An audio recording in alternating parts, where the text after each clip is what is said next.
গত 27 নভেম্বর আনুমানিক রাত 9টায় এই ব্যাটালিয়নের অধীনস্থ চকপাড়া বিউপির একটি চৌকস টহল দল সীমান্ত পিলার 183 4S হতে আনুমানিক 50 গজ বাংলাদেশের অভ্যন্তরে চাঁপাইনবাবগঞ্জ জেলার শিবগঞ্জ থানাধীন শাহবাজপুর ইউনিয়নের নলডুবি ব্রিজ এলাকায় পাগলা নদীর তীরে বিশেষ অভিযান পরিচালনা করে। উক্ত অভিযানে টহল দল মালিকবিহীন 3টি বিদেশি one shooter gun 6 round ammunition উদ্ধার করে।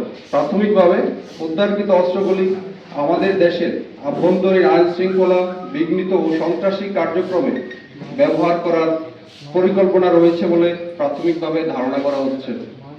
উদ্ধারকৃত অস্ত্রগুলি সাধারণ ডায়েরিকরত চাঁপাইনবাবগঞ্জ শিবগঞ্জ থানায় হস্তান্তর কার্যক্রম প্রক্রিয়াধীন রয়েছে।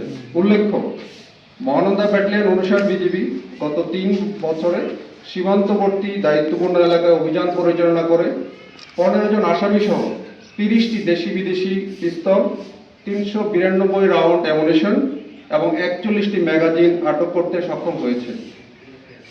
অস্ত্র, গোলাবারুদ, মাদক চোরাচালানের বিরুদ্ধে জিরো টলারেন্স নীতি বাস্তবায়নের লক্ষ্যে সীমান্ত এলাকায় অপারেশনাল কার্যক্রম বৃদ্ধি করা সহ বিশেষ টহল পরিচালনা করা হচ্ছে, যা ভবিষ্যতে চলমান থাকবে।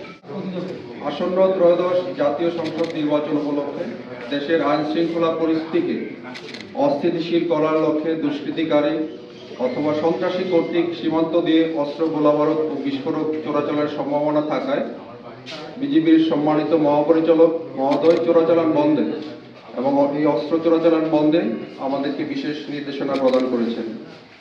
মহাপরিচালকের নির্দেশনার আলোকে মহানন্দা ব্যাটালিয়ন 59 বিজিবি সীমান্তের দায়িত্বপূর্ণ এলাকায় কঠোর নজরদারি ও গোয়েন্দা তৎপরতা বৃদ্ধি করে।